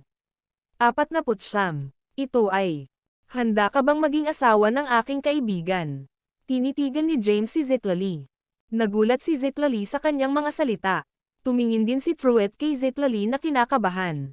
Tumayo si Thea at nagsabi ng panunokso, siya ay isang medyo pambihirang tao. Hindi ka magdurusa kung pakasalan mo siya, Saintes. Si Zitlali ay kinagat ang kanyang pulang labi, itinaas ang kanyang ulo at sinabing, mag-aasawa lang ako ng isang tao. Agad na itinulak ni James si Truett, na nagsasabing, mag-sign ka agad ng isang kontrata sa kaluluwa. Tumalikod si Truett at tiningnan si James nang walang pagsasalita. Tiningnan niya si Zitlali, lumuhad sa lupa at sinabing, kung hindi ka nais na pirmahan ito, ayos lang. Makikipag-usap ako sa kanya. Bumantong hininga si Zitlali, na tila naisip ito. Inihayag niya ang kanyang kamay, at isang kontrata ng kaluluwa ang lumitaw sa walang bisa. Pagkaraan nito, isinama niya ang kanyang kaluluwa na si Zen dito. Sigurado ka ba tungkol dito? Ang labi ni Truett ay nanginginig ng bahagya. Kahit na tila sinusubukan niyang hikayatin siya na muling isaalang-alang, hindi siya nag-atubiling ibuhos ang kanyang zen sa kontrata. Ang kontrata ng kaluluwa ay naglabas ng isang nakasisilaw na glow, na nagpapahiwatig na ito ay nilagdaan at sabisa. Kaagad pagkatapos, inilagay ni James ang mga inskripsyon sa mga katawan ng ibang kababaihan. Pinahihintulutan ng mga kababaihan ang mga hiyawan at napuno sa lupa. Ang buong pangkat ay gamulong sa lupa, humihilay sa sakit. Sabik na tinanong ni Zitlali, ano ang ginawa mo sa kanila? Nag-squint si James at sinabing, nakarating ka rin sa mundo ng Zephyria. Dapat mong malaman kung ano ang ginawa ko. Tiningnan ni Zitlali ang kahabag-habag na estado ng kanyang mga kasama, at natatakot sa kanyang puso. Si James ay nagtapon ng sumpa magic na minana niya kay Franciscus. Naisip niya sa kanyang sarili, ginamit niya ang magic ng sumpa upang makontrol ang mga ito. Ito ba ay panatilihing lihim ang lahat? Kung tinanggihan ko na ang kasal ngayon, haharapin ko rin ang parehong kapalaran. Tumangin si Zitlali kay James na may maputlang mukha. Nabigla rin si Thea sa mga aksyon ni James. Hindi niya inaasahan na siya ay walang awa. Bigla, tumingin si James kay Thea at sinabing, kailangan mo rin. Hindi, ayoko ng isa. Naging mapatla ang mukha ni Thea, at nagmadali siyang nagtago sa likuran ni na Whittaker at Truett sa takot. Siya ang iyong kapareha, 49. Nakatingin si Truett kay James. Tiyak na sumagot si James, ito ay dahil siya ang aking kapareha na dapat niyang tanggapin ang inscription. Ang video na ito ay edited by Urban Storytelling. Kabanata 5,977. Whittaker ay nagpoprotekta din kay Thea, na nagsasabing, siya ang Santos Sect, 49. Nirerespeto ko ang iyong lakas, ngunit, bago siya makatapos ng pagsasalita, itinaas ni James ang kanyang kamay at sinaktan si Whittaker na may siksik na mga inscription sa sumpa. Sumigaw si Whittaker sa sakit, tinakpan ang kanyang ulo, at nahulog sa lupa. Agad na natakot si Thea sa eksena. Tinitigan ni Truett si James sa pagkabigla at tinanong, baliw ka ba? Ano ang ginagawa mo? Hindi ipinaliwanag ni James ang kanyang sarili. Itinaas niya ang kanyang kamay at ginamit ang kanyang Genesis upang maisara si Thea. Nahaharap sa natatakot na mga mata ni Thea, mahinahon na kinuha ni James ang inskripsyon ng memorya. Sigaw ni Thea, gusto mo bang kontrolin ako, 49? Sinabi ni James, ito ay para sa iyong sariling kabutihan, Thea. Matagal na kaming nahiwalay. Inaasahan kong maaalala mo ako, nakaraan, at ako ang iyong asawa. Matapos magsalita, itinulak ni James ang inskripsyon ng memorya sa noo ni Thea. Bigla, isang puting ilaw ang sumabog mula sa katawan ni Thea at kumatok kay James. Sinubukan ng inskripsyon ng memorya na ipasok ang noo ni Thea ay tinanggihan din. Pinatatag ni James ang kanyang sarili at tiningnan si Thea sa hindi paniniwala. Paano ito posible? Hindi ba siya muling pagkakatawang tao? Bakit itinakwil ang mga inskripsyon ng memorya? Kahit na sinusubaybayan siya ni Lila, isang powerhouse sa ikasyam na pagdurusa ng Uris Wandeong Rango, ang kanyang mga kapangyarihan ay dapat na hindi epektibo sa lupain ng Forlat. Ito ang dahilan kung bakit nais ni James na gamitin ang pagkakataon upang maisama ang inskripsyon ng memorya sa kanya. Gayunpaman, ang inskripsyon ng memorya ay tila hindi katugma sa kanya. Naisip ni James sa kanyang sarili, hindi ba siya Thea? Kung gayon bakit pareho ang hitsura nila? Ang kanyang puso ay nabagsak. Dumaan siya sa napakaraming paghihirap na maglakbay sa labas ng madilim na mundo upang mahanap ang kanyang muling pagkakatawang tao upang maibalik niya ang inskripsyon ng memorya sa kanya at muling makasama sa kanya. Ang pag-asa ni James ay nasira kapag ang mga inskripsyon ng memorya ay tinanggihan. Sa sandaling iyon, dahan-daang bumangon si Thea sa kalangitan na may ilaw na nakapaligid sa kanya. Tiningnan niya si James na bigo, at ang luha ay bumagsak sa kanyang mga pisngi.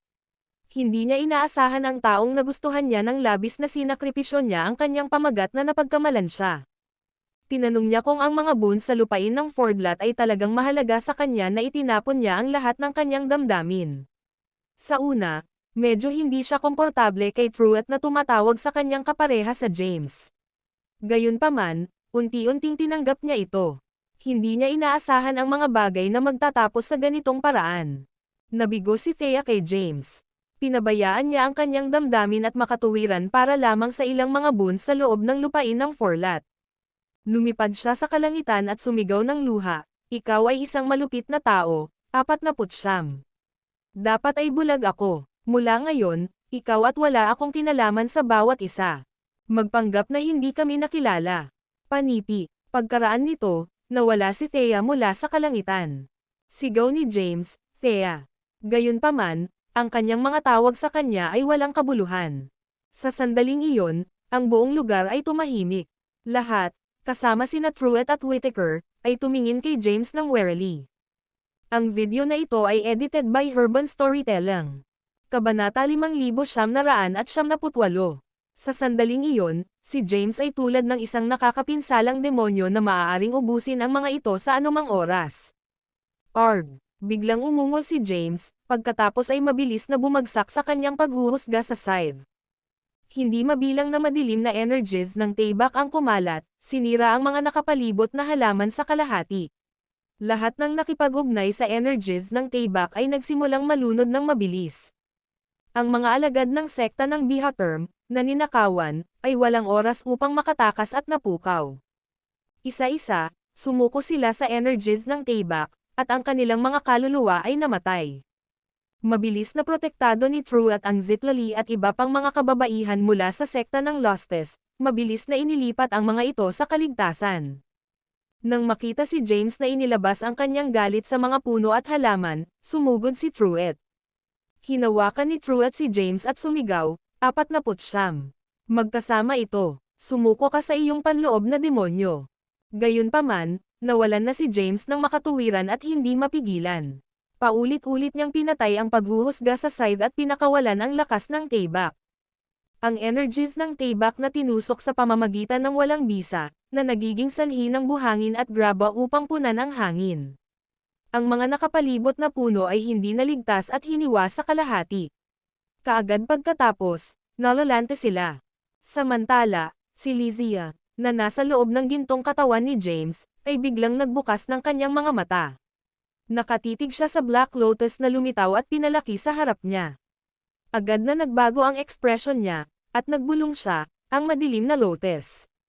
Nasira ba ang puso ng aking Panginoon?"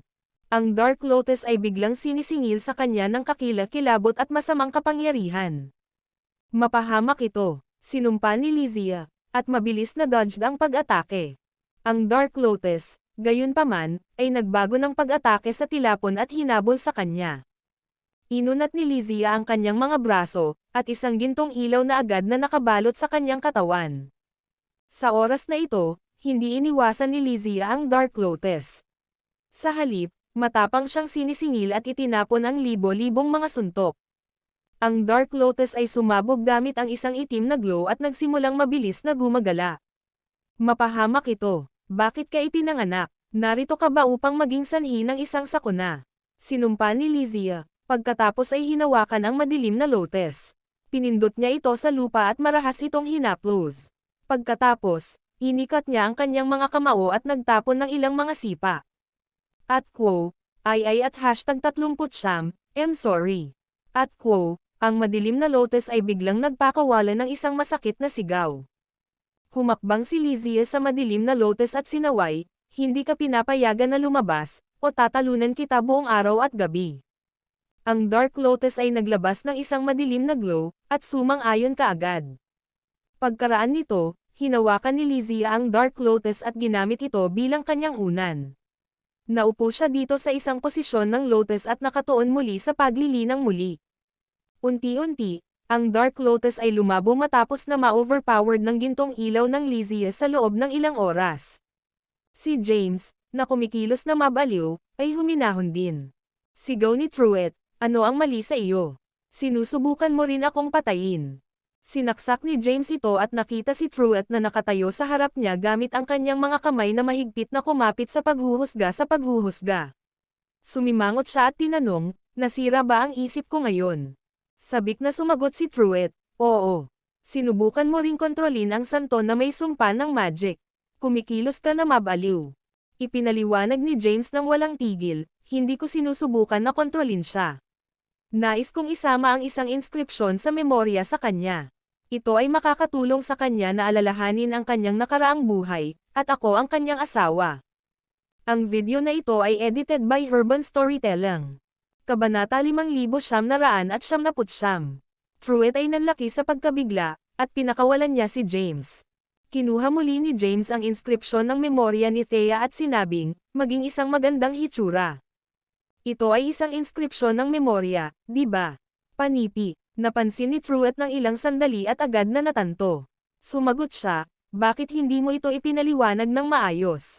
Ginawa mo siyang galit at nabigo. Natatakot ako na baka iniwan na niya ang lupain ng Forlat. Bumantong hininga si James at sinabing, hindi siya maiiwan. Ang pagbuo ng teleportation ay hindi binuksan. Sabik na sinabi ni Truett, kung gayon siya ay nasa mas malaking panganib.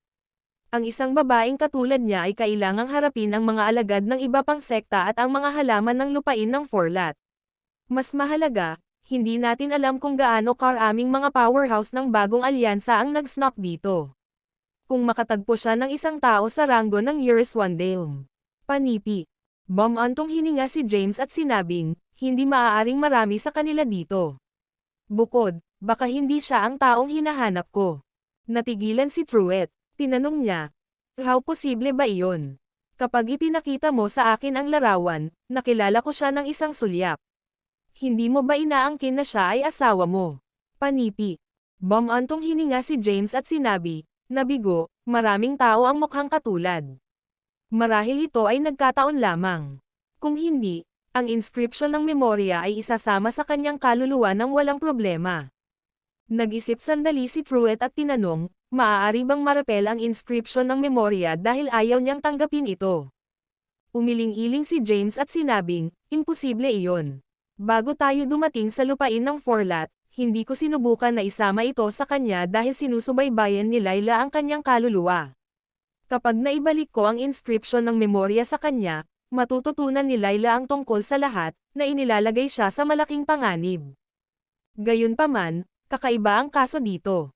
Ang lupain ng Forlat ay ganap na nakahiwalay sa labas ng mundo. Hindi alintana kung anong uri ng pambihirang mga supernatural na kapangyarihan si Layla, imposibleng ipagpatuloy ang pagsubaybay sa Thea sa lupain ng Forlat. Gayunpaman, ang inscription ng memorya ay nabigo upang pagsamahin siya. Dapat mayroong problema sa isang lugar. Tinitigan ni Truett si James at sinabing, dapat pa rin nating hanapin siya at ipaliwanag ang sitwasyon. Hindi ka ba mag-aalala tungkol sa kanya dahil mayroon kang mga pagdududa tungkol sa kanyang pagkakakilanlan? Kahit na ano, siya. Ginambala siya ni James, na nagsasabing, syempre nag-aalala ako. Gayunpaman, kailangan niya ng ilang oras upang huminahon. Siya ang santo ng sekta ng Timaeus at medyo malakas. Walang maraming maaaring tumayo laban sa kanya. Sabik na tinanong ni Truett, hindi ka ba natatakot na makuha siya ng sekta ng Yaquis? Nag-squint si James at sinabing, mas magiging mabuti iyon. Alam ko ang kanyang tumpak na lokasyon. Matapos magsalita, hindi pinansin ni James ang nalilito na ekspresyon ni Truett at sinuri ang kanyang paligid. Natuklasan niya na ang mga halaman na hiniwa niya nang hiwalay ng masira siya ay nalalanta na. Bukod dito, ang mga ugat ng mga halaman na ito ay may mga butas sa kanila, at ang mga nagniningning na kayamanan ay nakatago sa kanila. Naintriga. Lumakad si James at natagpuan na may mga 3 hanggang 5 cores sa bawat isa sa mga butas ng ugat na may mga katangian na mas mahusay kaysa sa mga elixir na pinino ni Mount Elixir. Ang mga halaman sa loob ng unang antas ng lupain ng Forlat ay maaaring atakin ang mga tao at maglaman ng mga kayamanan. Matapos ang pagtuklas, inalis ni James ang kanyang kamay at tinipon ang mga cores sa walang bisa. Natigilan si Truett upang makita ang maraming mga cores na lumulutang sa kalangitan. Si Zitlali at ang kanyang mga kasama ay nababagabag din. Tumingin si James kay Truett at sinabing, dalhin mo sila. Ginawa mo ang pagsisikap, paano ko ito mapapanatili? Sabi ni Truett. Pinahihit ni James ang kanyang mga mata at sinabing, dahil magkaibigan tayo. Si Truett ay hindi nagsalita. Tumigil siya sa pagtatalo at nakolekta ito sa kanyang bag. Sa wakas, lumingon si James kay Zitlali at ang iba pa. Ang video na ito ay edited by Urban Storytelling. Kabanata 6,000. Zitlali ay naging mapatla matapos matugunan ang kanyang tingin. Mabilis niyang pinangunahan ang kanyang mga kasama upang lumuhad at sinabing, narito kami upang maglingkod sa iyo, Master. Mahinang huminga si James, humihingi ako ng paumanhin sa pag-alis ng lahat, ngunit mangyaring maunawaan. Kung ang aking lihim ay makalabas, ang aking buhay ay nasa linya. Bukod sa aking matalik na kaibigan dito, lahat kayo lamang ang nakakaalam tungkol dito. Inilagay ko ang sumpa na hindi makontrol ka ngunit upang matiyak na hindi makalabas ang aking lihim. Kung hindi, kailangan mong madala ang mga kahihinatnan kung lumabas ang salita. Matapos ang isang maikling pagkabigla, tumanggo si Zitlali at sinabing, mangyaring bigyan kami ng iyong order, Master. Inilabas ni James ang kanyang zen at nascan ang mapa ng lupain ng Forlat. Pagkatapos, mahinahon niyang sinabi, hahanapin natin ang Calydom Spiritual Tree. Panipi. Nagulat si Zitlali, ang Calydom Spiritual Tree. Ang kayamanan ng unang antas ng lupain ng Forlat. Narinig ko ang mga Calydom na espiritual na puno ng pamumulaklak at nagbubunga tuwing 10 mga enterpop. Ang pagkain ng isang Calydom na espiritual na prutas ay maaaring dagdagan ang iyong ranggo ng paglilinang sa hindi maisip na taas. Panipi. Tumango si James, na nagsasabing, mukhang marami kang alam. Sige. Tumungo tayo sa Timog Kanluran. Tumango si Zitlali sa kasunduan at komandat sa kanyang mga kasama. Pagkatapos, pinangunahan niya ang grupo. Agad na nagbulong si Truett, paano natin papayagan ang mga batang babae? Pagkatapos magsalita, agad siyang hinabol. Si James ay nakangiting, nahulog na ba siya ng napakalalim? Inaasahan kong hindi sila magtatapos tulad ni Thea at sa akin, palaging dumadaan sa mga paghihiwalay. Dapat silang maging isang mahusay na mag-asawa at magkaroon ng magandang buhay. Sa sandaling iyon, dahan-daang bumangon si Whittaker mula sa lupa at sinundan sila tulad ng isang zombie. Kasabay nito, pinatay ng grupo ang maraming mga ubas at halaman na maaaring ubusin ang mga nabubuhay na nilalang. Natutunan din ni James ang tungkol sa mga misteryo ng Forlatland mula sa kanyang mga bagong kasama. Kapag ang mga halaman ng lupain ng Forlat ay lumamon sa isang tao, hindi na sila magkakaroon ng pagkakataon na muling may reincarnated. Ang mga halaman ng lupain ng Forlat ay nahahati sa iba't ibang mga teritoryo at lakas. Mula sa kapanganakan hanggang sa kapanahunan, ang pinakamahina na halaman ay nasa ika-5 ranggo ng Euros 1. Susunod, magkakaroon ng mga halaman sa ranggo ng Euros 1 Zelm, na sinusundan ng pinakamalakas na halaman sa ranggo ng Euros 1 Delm. Kaugnay nito, makakakuha sila ng pagpapatunay ng halaga ng mga cores mula sa mga ugat ng mga halaman sa pamamagitan ng pagpatay sa kanila at hinihintay silang malalanta. Si James at ang kanyang grupo ay nagtulungan upang patayin ang maraming mga halaman, na karamihan sa mga ito ay nasa ranggo ng Euros 1 Zelm, at nakakuha ng masaganang mga cores ng parehong ranggo. Nagulat si James na sa labas ng mga cores sa ranggo ng Euros 1 Zelm na kanilang nakolekta, kahit na ang pinakamababang grado ay mas mahusay kaysa sa mga elixir mula sa Mount Elixir. Hindi katakataka na maraming tao ang nabaliw sa pagpasok sa lupain ng Forlat, kahit na nangangahulugang mapanganib ang kanilang buhay. Kahit na ang mga mababang grade na item mula sa lupain ng Forlat ay hindi mabibili ng halaga sa labas. Matapos mapupuksa ang mga halaman sa loob ng maraming taon, si James at ang kanyang mga kasama ay umani ng maraming mga mataas na antas ng mga cores. Nakita nila ang isang puno nang makalapit sila sa isang pulang bukid. Nagpalabas ito ng nagniningas na apoy at nakasisilaw na ilaw. Ang puno ay nagdudulot ng prutas, na mayroon ding makulay na apoy. Bulalas ni Zitlali, ito ang Calydom Spiritual Tree. Natagpuan namin ito.